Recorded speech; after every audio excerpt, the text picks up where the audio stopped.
Olá pessoal, sejam bem-vindos à quinta aula do curso Literatura, a Escrita como Criação, que é parte do projeto maior chamado Memórias Construídas 2 online, promovido pela Via Cultural e com apoio do PROAC.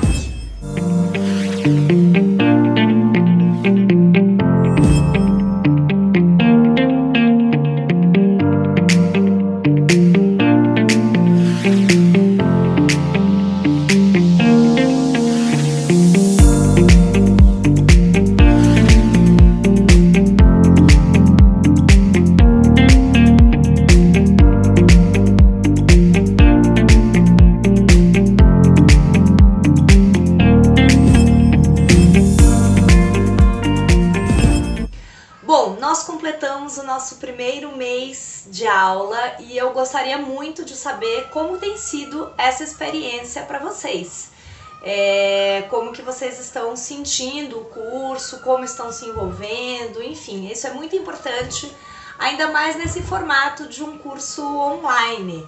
Então, por favor, peço que deixem os comentários, contem, não tenham receio, porque isso é muito importante para a gente ter esse retorno e saber um pouco por onde continuar o nosso caminho, né? Muito bem. Até agora eu apresentei para vocês a proposta de prática de escrita da Nathalie Goldberg, autora do livro Escrevendo com a Alma, que eu mostrei, né, aqui, falei para vocês e tudo mais.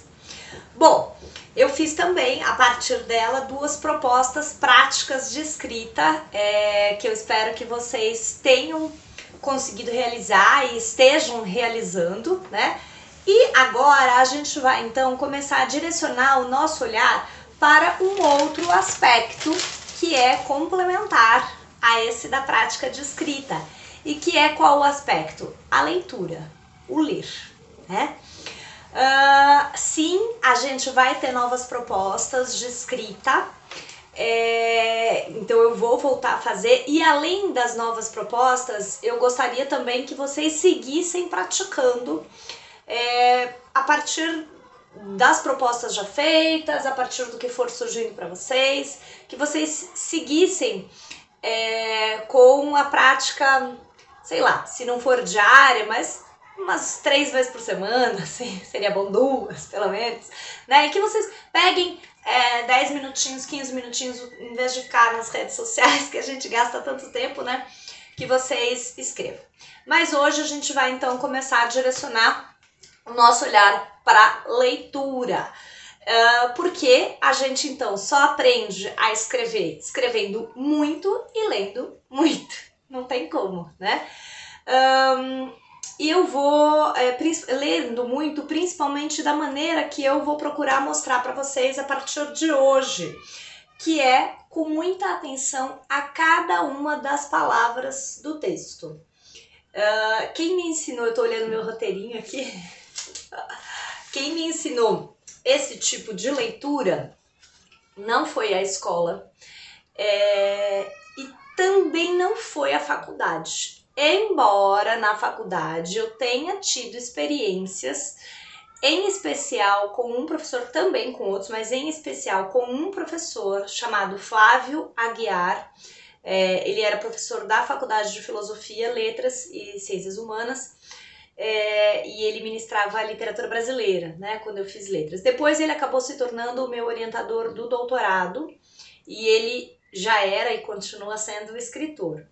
E ele trabalhou com a gente, por exemplo, um dos cursos que eu fiz com ele, uma disciplina, foi sobre Grande Sertão Veredas. Esse romance gigante aí do Guimarães Rosa. E o que ele fez? Primeiro ele deixou que a grande maioria da turma, não tinha lido nunca, tinha ouvido falar e tal, mas não tinha lido o texto. Então ele deixou que a gente lesse uma primeira vez, a gente foi descobrindo o texto pouco a pouco, e inclusive ele não quis tirar da gente o prazer de descobrir o que vai acontecer, né? Ele falava, olha, eu sei que muita gente, porque já virou até minissérie, né? Assim, então ele falou, eu sei que muita gente até sabe, mas pode ter gente que não sabe, e eu era uma das que não sabia. E então eu não vou contar o que acontece, vamos descobrindo, né? Então ele ia dando datas para que a gente fosse acompanhando a leitura para todo mundo ir chegando junto, né? Depois dessa descoberta inicial, que envolve esse prazer do enredo, né, de saber o que vai acontecer, ele fez 2 propostas de trabalho com a gente. Uma delas era que a gente voltasse a ler o livro, aí já pela uma segunda vez, nós lemos 3 vezes, né, ao longo do semestre. É um romanção. Que a gente voltasse a ler, mas aí atentando para cada vez que aparecia a palavra vereda ou veredas, que está no título, e que a gente observasse a partir da vereda o que tinha, o que aparecia, que palavras apareciam junto com a vereda, o que estava acontecendo com o protagonista, o Riobaldo, quando aparecia Veredo, o que ele estava fazendo, como ele estava, o que estava, né, com qual personagem ele estava lidando ou não. Enfim, nós fizemos esse trabalho, eu fui grifando primeiro, circulando, depois anotando em cada um. E aí a gente foi desvendando os vários sentidos associados. Foi maravilhoso, assim, foi uma experiência incrível, porque aí a leitura é detida. Não é, a gente já sabia o que ia acontecer, então não tem aquele afã, né? Assim, né? A gente e aí a gente ia vendo assim, bom, apareceu o Vereda aqui, e aí tá, concretamente, literalmente, ele se baseava muito num crítico canadense chamado Northrop Frye. Então, no plano literal, o que está acontecendo? E aí o que isso envolve? Foi incrível. Mas tirando essa experiência e outras com ele e algumas outras com outros professores, geralmente o que acontecia, e isso eu só fui perceber também depois, é que a gente trabalhava os textos. Primeiro tinha que ler com rapidez, né? Porque para dar conta dos programas e tudo mais. Segundo, muitas vezes os textos literários acabavam sendo material para discussão de questões, sei lá, psicológicas, sociológicas, filosóficas, econômicas, políticas, etc. E não é que essas questões não tenham importância, ao contrário, e nem que elas não possam ser discutidas a partir da literatura. A questão é que nisso o prazer do texto e de olhar para a linguagem muitas vezes se perdia, porque depois eu comecei a ter essa sensação, mas se é para discutir isso, então a gente nem precisa desse texto, a gente pode discutir isso a partir dos fenômenos em si, né? E quem então foi me trazer esse olhar de me voltar muito mais assim para a linguagem e tal, foi depois que eu defendi o doutorado, quando eu descobri este livro aqui, chamado Para Ler como um Escritor. Tá batendo aqui, saiu do reflexo. De uma autora norte-americana chamada Francine Prose. Vou deixar aqui na descrição as informações sobre o livro publicado pela editora Zar. Descobrir esse livro da Francine Prose foi um respiro para mim. Foi uma forma de voltar a olhar para a literatura de uma outra perspectiva, diferente, inclusive de tudo que eu tinha feito ali no mestrado, no doutorado, em que também, e diferente assim, sem precisar emitir um juízo sobre a obra, mas poder voltar à experiência de me deliciar, de me deleitar com os textos literários. Então foi um encontro assim muito importante. E aí ela fala, né, mergulhar em como a literatura, como os textos foram feitos. E eles foram feitos como? Palavra por palavra, frase por frase, parágrafo por parágrafo. E é assim que eles foram nascendo para o escritor, ou para a escritora, né? A Francine Prose fala assim, nossa, mas tem tanta coisa, né? A gente tem tantos textos clássicos, tantos textos contemporâneos também, tão maravilhosos sendo publicados, e a nossa tentação pode ser assim, eu preciso correr para dar conta, porque eu tô atrás, eu tô sempre em débito, e a gente vai sempre estar em débito, sempre vai ter um monte de livros que a gente fala, puxa, esse eu ainda não li, preciso ler tal coisa, isso a gente vai lidar, né? Aí o que ela diz é o seguinte, é que diante dessa tentação, Teve um fenômeno aqui do vento. Tá ventando muito esses dias, né? Fecha parênteses. Diante dessa tentação da gente querer correr e ler as coisas rápido para dar conta da quantidade, a gente não vai dar mesmo, o legal não é a gente ceder essa tentação e começar a correr. Ao contrário, é a gente desacelerar. É a gente mergulhar nessa leitura atenta, nessa leitura que vai observar como são feitos os textos, né? E que ela até fala o seguinte, que a gente volte um pouco ao tipo de experiência que a gente tinha quando a gente aprendeu a ler.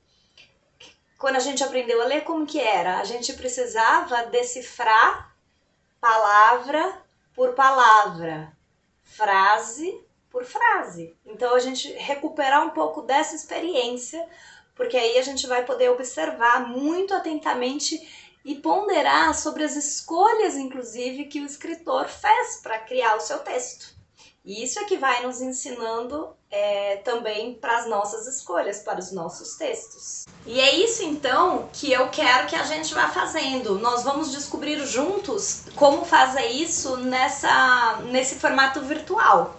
Mas eu quero que a gente vá fazendo esse tipo de leitura, né? Como uma espécie de uma oficina também de leitura, em que a gente não vai se preocupar em categorizar os autores pela escola literária, nem se preocupar em falar, não, eu concordo com o autor por causa disso, eu concordo com essa abordagem. A gente não tem essa preocupação. A gente vai se atentar para como o autor ou a autora, enfim, foi escrevendo cada escolha de palavras. É um pouco esse o nosso exercício, né? Pensando o seguinte, então até ela fala, né? Nós vamos mergulhar, né? A ideia é mergulhar na linguagem, observando que ela é a matéria-prima da literatura. Da mesma forma como a tinta, por exemplo, é a matéria-prima de um pintor, né? Os quadros são feitos do quê? Não são feitos com tinta? A literatura é feita de palavras, então a gente precisa atentar muito para as palavras, né? E aí observar que cada página de um livro foi antes uma página em branco. Cada palavra foi pensada, né? Então o autor precisou escolher uma palavra ao invés de outra. Depois cortou palavras, acrescentou, enfim, né? Cada uma foi uma escolha. Então a gente ponderar sobre essas escolhas. Isso vai ser muito importante. Eu proponho, então, que vocês comecem a fazer esse tipo de exercício, como que eu vou mostrar aqui, inclusive, com os textos que vocês já estão lendo. Nós vamos, a partir da semana que vem, da nossa próxima aula, começar a fazer isso com um autor, um texto brasileiro. Mas hoje eu quero só trazer um exemplo que a própria Francine Prose traz de um conto de uma autora norte-americana chamada Flannery O'Connor. Ela traz o início desse conto e eu quero só para a gente ter um saborzinho desse tipo de leitura. Então, olha só, ela traz pra gente o início e o início diz assim: a avó não queria ir para a Flórida. Queria visitar alguns de seus contatos no leste do Tennessee e agarrava-se a todas as chances para fazer Bailey mudar de ideia. Bailey era o filho com que morava, seu único menino. Ele estava sentado na ponta de sua cadeira, à mesa, curvado sobre a seção esportiva laranja do Journal. Ora, olha aqui, Bailey, disse ela. Veja aqui, leia isto. E parou. Uma mão nas cadeiras magras e a outra sacudindo o jornal junto à cabeça calva dele. Este sujeito aqui, que chama a si próprio de o desajustado, fugiu da penitenciária federal e tomou o rumo da Flórida. E leia aqui o que ele diz que fez com essas pessoas. Dê só uma lida nisto. Eu não levaria meus filhos a parte alguma com um criminoso como esse tresmalhado por lá. Não ficaria em paz com minha consciência se levasse. Esse é um fragmento, a gente não precisa agora se preocupar com o que vai acontecer na história, e eu quis só que vocês ouvissem, só pra gente começar a perceber esse movimento. Olha só, né? Ela observa pra gente. A primeira frase é: a avó não queria ir para a Flórida. É uma frase super simples, não temos um adjetivo. A primeira personagem que nos aparece não aparece sendo nomeada. Ela é identificada como pela posição dela na família. E é assim ao longo do conto todo. Ela é a avó. Isso é o que importa para a definição dela. Isso é algo que a gente, ao escrever os nossos textos, e se forem textos ficcionais, a gente vai precisar pesar. Como eu vou chamar o meu personagem? Né? É pelo primeiro nome? Por um apelido? Nome e sobrenome? Só pelo sobrenome? É um senhor? É uma senhora? Como que é? Né? Aqui é a avó. Ela é importante pela posição que ela ocupa na família. É isso que a define, essa é a característica principal. E com essa frase simples, a avó não queria ir para a Flórida. Ué, e quem tá querendo ir? Por que ela não queria, né? E tem uma segurança essa voz, ela até fala, a Francine Proso fala pra gente, né? É uma voz que começa uma frase, né, que vem com essa espécie de autoridade, terra a terra, assim, né? Essa austeridade. É uma coisa simples, direta, mas que já te pega. E te pega, agarra o leitor, como ela fala. A partir da segunda frase, quando diz assim, olha, que a avó, né, queria visitar alguns de seus contatos. Não são amigos, não são parentes, não são familiares, não são conhecidos, são contatos. O que já tem a ver com o tipo de maneira que ela olhava para o mundo e sentia, né, com o fato dela ter tido uma posição social mais elevada e ter decaído. Mas ela quer ainda se manter, então ela sente que ela tem contatos. Né? Então ela queria visitar alguns seus contatos e agarrava-se a todas as chances. Não é que ela aproveitava, pegava, tomava, ela agarrava-se. Esse agarrava-se é muito forte para mostrar o tipo de atitude que essa personagem, essa avó tinha perante a família, naquele jogo familiar, como ela manipulava, né? E agarra a gente pra seguir, pra gente prosseguir na narrativa. Nossa, o que vai acontecer? E aí a gente tem esse Bailey, pra fazer Bailey mudar de ideia. A gente fala, quem é Bailey? Bailey era o filho com que morava, seu único menino. Aí você pensa, é um menino, mas ela é uma avó? E o filho é um menino, depois vem a cabeça calva dele. Aí a gente imagina um menino de cabeça calva. Isso já diz muito do tipo de relação entre eles, né? Entre mãe e filho. Depois tem essa figura do desajustado. Ela tá trazendo a ideia de que um criminoso que fugiu da prisão e tá no leste da Flórida representaria um perigo se a família fosse viajar para esse lugar. Porque, olha, ele pode fazer alguma coisa, né, com a nossa família. E aí, ao mesmo tempo que isso mostra como essa personagem é autocentrada, para dizer o mínimo, né, a ponto de imaginar que aquele criminoso vai vir necessariamente em cima da família dela, ao mesmo tempo a gente está num conto, como diz a Francine, a gente lembra o que Chekhov dizia, se uma arma aparece no início de um conto, não é à toa, ela tem que ser disparada. Se esse desajustado aparece aqui no início desse conto, ele vai ter que ter uma função, ele não é só uma coisa acessória. Gente, tem muito mais coisa que dá para dizer só sobre esse trechinho, mas a aula vai ficando longa. Eu vou parar por aqui. A semana que vem a gente vai pegar um texto brasileiro e começar a se debruçar sobre ele. Eu espero que vocês passem uma ótima semana e até lá. Obrigada!